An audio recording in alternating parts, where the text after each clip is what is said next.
I'm sitting here fueling up and getting ready to go to the Pennsylvania Farm Show. Now, I know some of you guys are, oh, that's the Harrisburg Farm Show, and then there's the PA Farm. I just call it the Pennsylvania Farm Show. Never been here before. I guess it's a pretty big to-do. And I thought, you know what? It's January. There's not lots to do. And we haven't had a lot of snow for plowing, thankfully. I'm proud to not make those videos. The longer we can get through January in the absence of blizzards, the easier winter goes. But it is a leap year, so we have that extra day in February to punish you. But yeah, I'm going to go into the farm show, and there is an antique tractor restoration contest. You know, first we're going to check out the tractors and then see who won. Of course, subjectively, it's going to be up to the judge who wins. I'm sure of that. Not really who wins, but you know what I mean. Just like cows, pigs, goats, sheep, whatever. It's always up to the judge. But yeah, let's go check it out. My first time here, and we'll see what kind of work that was done on these tractors. Let's go. Let's show.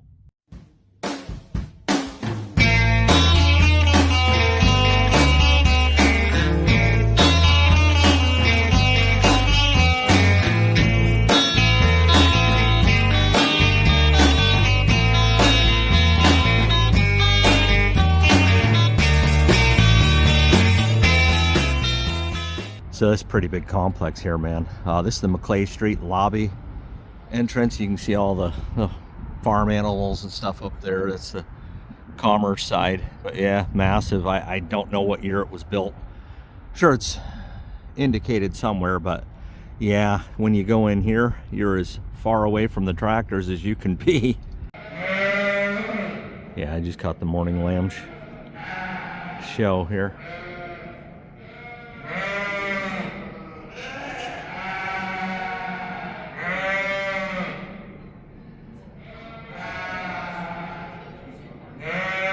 Pretty early in the morning. Well, it's a pretty big place. Just like I was saying. Escalator. Took the easy way out even though I'm on a walking program. Makes a lot of sense. Yeah, and this is the food court in the giant expo center that everyone was complaining about. Takes up too much room, too much space, and they can't get ag stuff in here, but I don't know. Follow the money. Kind of neat, this FFA restoration projects, and they do PowerPoint. No death by PowerPoint here. I'm highly interested. Step by step. So the old sleeves had to be worn out, and we purchased a new old stock fire creator kit for a Farmall 300 or 350 and installed it, and that's a dome piston kit, and that's everything's in it now. There you go. So here I am at a local plow day. You can see I am plowing. I have two fast engine plow. Pulling and plowing. I was using that to test the engine power. Can't test the engine any better than that. Tractor pulling New Pennsylvania. That was my first time on the track. So here I am, guy tractor school day. You can see I had to get. All right, first one right in the gate. We got a 1947 Ford 8N, and nice display here. The peel down and the process. Parts on the flatbed. Yeah. And then there you go. Nice looking machine. And here we go with the Farmall 300, restored by Levi Dorsum. 1955 300. This is actually the same one we were just looking at on that PowerPoint up on the Lancaster farming stage. But these are all the pictures. He has sponsors for the rebuild, and then there's the machine right there, Farmall 300. Beautiful looking, man. Got fast hitch. I mean, yeah, this is a nice one. It's a souped up, modernized H. Can do a lot with these suckers. Two bottom tractor. It's got a 1951 TO20 Ferguson here. Same ordeal. This kid here kids made a, yeah, blue Juniata FFA. So there you go. Showing the steps, different steps, working in class. Peeled down the paint job.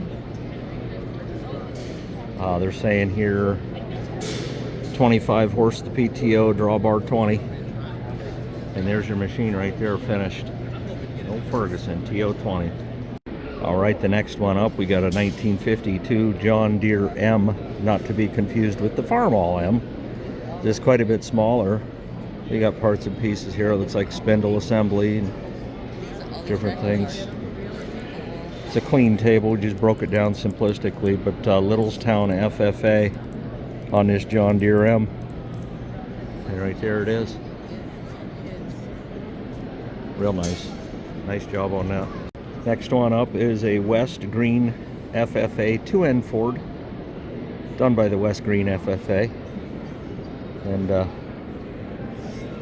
they got their book binder.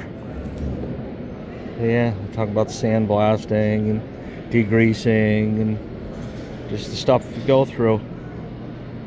And there it is, the old 2N. A big fat hand. Pretty simplistic. I mean, good grief, you rest your feet right there on that bar. And yeah, I guess it's still beat being behind a horse. All right, the next tractor is going to be 1943 Farmall BN, Lebanon County Career and Technology Center. And kind of neat, the Journey to Restoration picked up tractor September 10th, 23. September 11th delivered. They just go through the steps. There's where they have it tore down, ready to paint. And then there's the tractor. All new skins, front and rear, as you can imagine. Yeah, the old BN. And you know, the amazing thing is they're still wide in the rear end. All right, we got Central Mountain, most authentic Central Mountain FFA. And it's another John Deere M.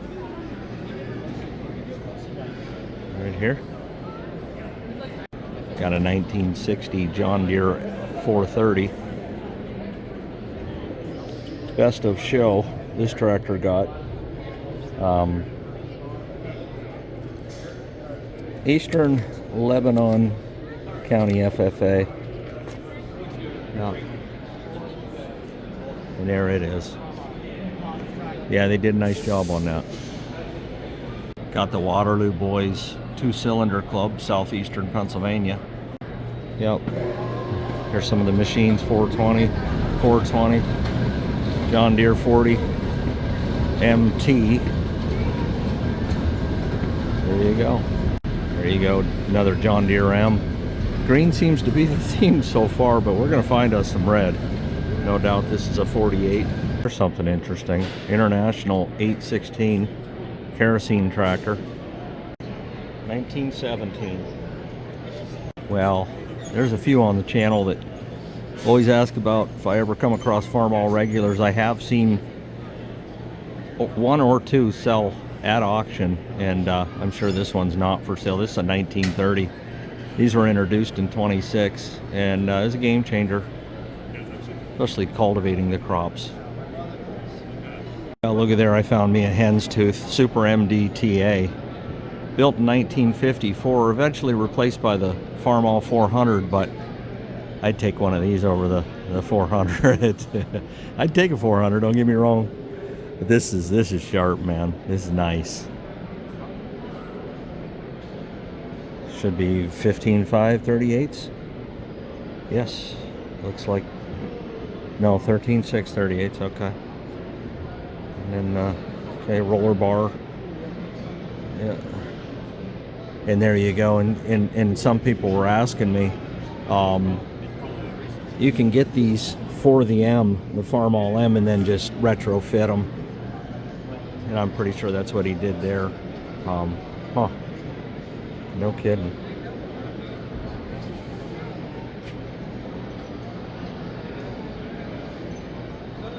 Yes, sir. Looks like the medium spring. I guess, I don't know, medium back then would have been what, 180 pounds. That's a small man now. We're garbage fed. Yeah, this is sharp, man. Perfect paint job on it too. Not a paint guy, but if everything else is done, I am. That's for sure, and everything else is done here is nice. And they got a 544 hydro sitting here. Of course, no shifting required. Comfortable seat.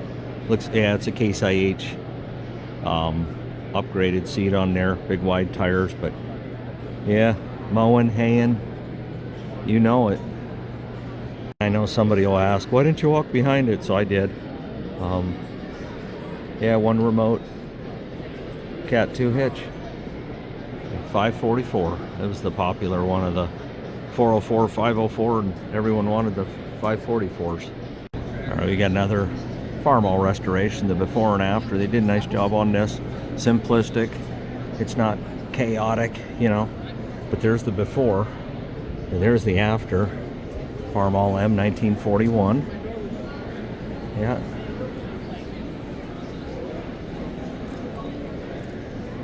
And there it is in real life.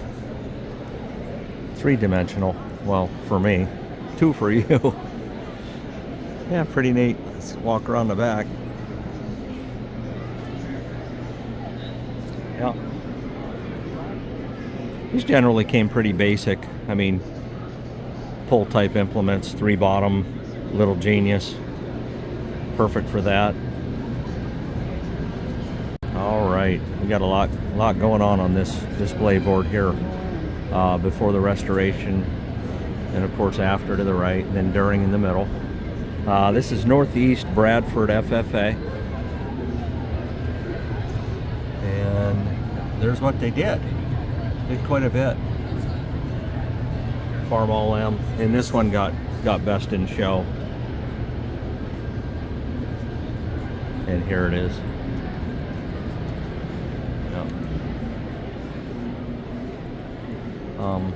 Huh.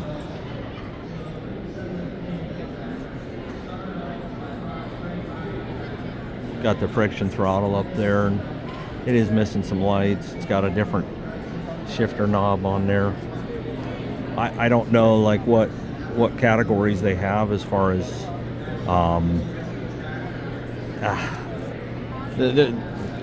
I think the overall best is going to be announced at 3 o'clock. So we'll see. And then, what? Got him a red tractor in there. Need to throw a green one in. I'd have brought one. Looks like got a Yorkshire mom in there with her Yorkshire piglets. Of course, they call these pigs whites, and I don't know why. They're pink to me. Unless I'm colorblind. Maybe I am. You can see behind me they're giving a presentation of their restoration, each chapter, and let's listen to one of them. Versions of the 48N, they had a .04 thick sleeve, which was made of steel, but then later on they changed to .09 cast, and they switched to cast because it was cheaper to make and was more efficient and can handle the heat better. Once we put the new sleeves back in, we put new pistons in too. We use the ring compressor to put those pistons back in. And once we put the pistons back in, then we check the main rod bearings for the crank, and we measured them with the caliper, and we checked the manual to make sure they were in spec, and they indeed were. And then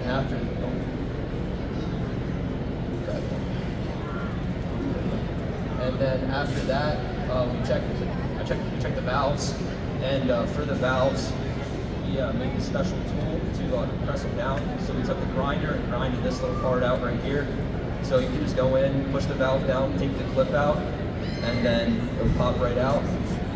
And so to check the valves, we measured the margin on the valve right here, and it indeed was inspected. We checked the manual for the valves, but also just to make sure that they were good, we took the valves, placed it back in, put the clip back in, and pushed it all the way down.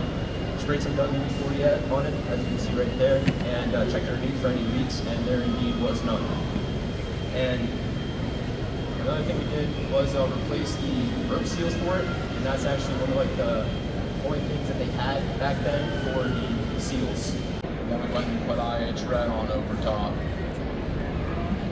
Right there, that's the international paint that we use that he got from Hoover. And right there, there's our hardware. I'll have to come over and look, show you. But right here, we had tags on for everything, so we knew where it went. Where's he at? That we weren't able to lose anything. Oops. Next, after painting came, continue to assemble it. We assembled the rims and the wheels. Put a new manifold on. The manifold that we originally had a big crack in it, and we really didn't want to weld it because we were scared that we were going to make it even worse than it was. Then we did all the wiring to it, and then our next step was to see if we could get it to run. The manifold, that's actually a kerosene version. And he didn't know where to get one at first, and then I recommended a out repair out in Winfield, and he was able to get us one. And the wiring, he got one, a harness from, where was it, Wade? Brillman's. And that was a little bit of a challenge, just trying to figure out where everything plugged into. We got new tires from Laps Ag Tire Service, and we had also gotten new rims because the other ones were welded on and were pretty rough looking. When he first got the rims, he went up north to Fry's Machinery in Muncie area. And he looked at it, he was like, well, it kind of looks like the paint was mopped on, so we went and ground the rims down with a wire wheel and made them look real fancy and pretty. We were putting the tires on though, that was around August, and the hardest part we had was getting the bead to pop on. But he kind of surprised me there, because when he got them skinny tires, I looked at him on the trailer, I was thinking to myself, it's going to be a challenge to get these beads to pop. So in finishing up, we had to put all the sheet metal back on the tractor and tried our best to line up the sheet metal. We also put all new gauges in the tractor as well. We put all new stickers all around the tractor, which was a learning curve because we never done anything like that before. But it was a pretty satisfying job doing all that, because it was really seeing that the project was piecing together pretty well. And we finished up with making sure all the lights worked and got it operational again. The grill right there, all that was quite banged up, and Wade and I spent a couple hours on it after he sandblasted and primed it with just brass punches and blocks of wood and hammers and working at it. And Wade's dad has them. He's like, hey, we can just take the grill off this one. This one's pretty straight. And the sheet metal, you can see there's a ridge right in there, right? If you look at Wade right now on the left photo, right above his finger, there's a ridge in there. There's actually a hole in one of there, and that was quite a challenge to figure out how we were going to fix that. This is our finished project of all three of us standing next to the tractor after we got running and finished. We'd like to thank the Lancaster Farming, Friends of the Pennsylvania Farm Show Foundation, and then I'd like to thank my dad, Ralph Schaefer, for letting us use his tools in the shop. That's his grandfather's Farmall M. So to begin the restoration, we tore it down. We stripped the tractor pretty much down to nothing. There wasn't one bolt left unturned. As we began to tear down the engine, we did a compression test, and there was pretty much no compression. It's important to mention we did all the machine work ourselves, except for patching the radiator, which we took to custom rebuilds.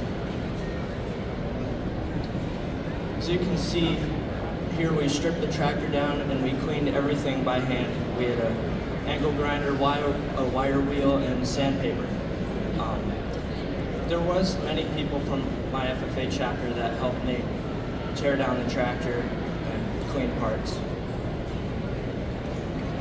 Here are the pistons. They're 4-inch overbore.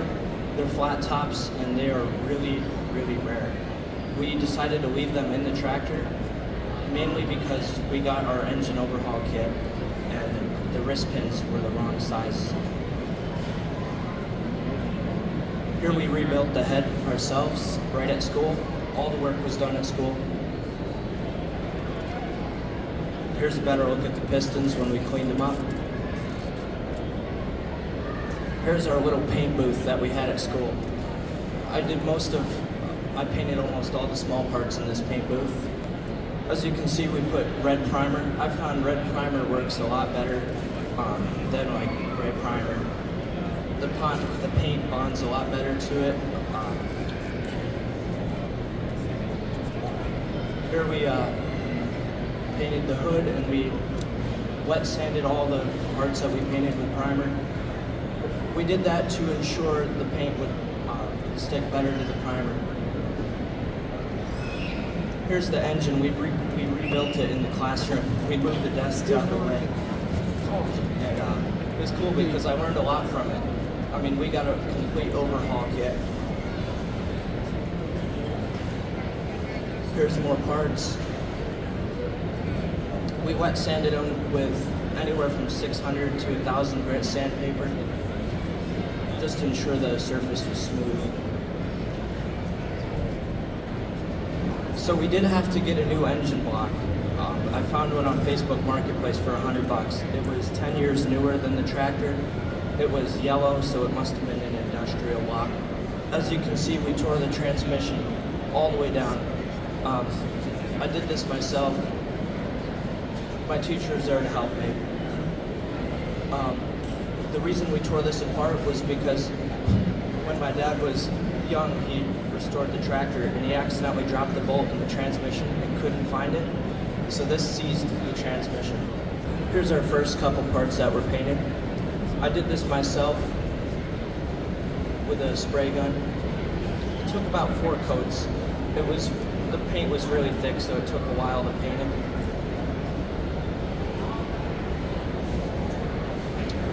Here's another picture. As you can see, we got a new manifold. The old one quite literally had a bird's nest in it, and there was a hole all the way through it. I had to get a new muffler. We had to rebuild the steering post ourselves. Also, the starter, my dad had bought when he was young, so that needed some work. We had to keep switching around the brushes to get it to work. I plan on rebuilding that. Reassembling the tractor. From here, all we had to do is reassemble the tractor. It needed a complete wiring harness, which we made ourselves. We didn't go out and anything. We just got everything we need, wired it up. We timed the engine. When we went to start it for the first time, it had backfired, and we had to go over everything, troubleshoot, and we reset the time for the valve laps, and we had to time the distributor to the engine. Hipster farming, my parents, they helped me a lot with funds. His stands for helping me out get the tires and new rims. Custom rebuilders helped me repair my radiator. My advisor, I'd like to take a second to thank Mr. Robbins. He's sitting out in the audience. I couldn't have done it without him. He walked me all the way through this. He was there to help me every step of the way. I learned a lot from him. I'd also like to thank my FFA chapter for all the kids that took their time out of their day to help me, and our alumni to help me with some funds for the tractor. We did what? Encountered some stuck fasteners? Yes. Okay, so surprisingly, we only snapped 2 on the frame rail, but along the way, we were patient with the bolts. They were all stuck. We heated them up. And we didn't heat up the bolt, we heated around the bolt. That way it would expand the threads. We used cutting oil and everything just to loosen them up. Now I can tell you the foot traffic here is just as bad as the golf cart traffic was at HCOP.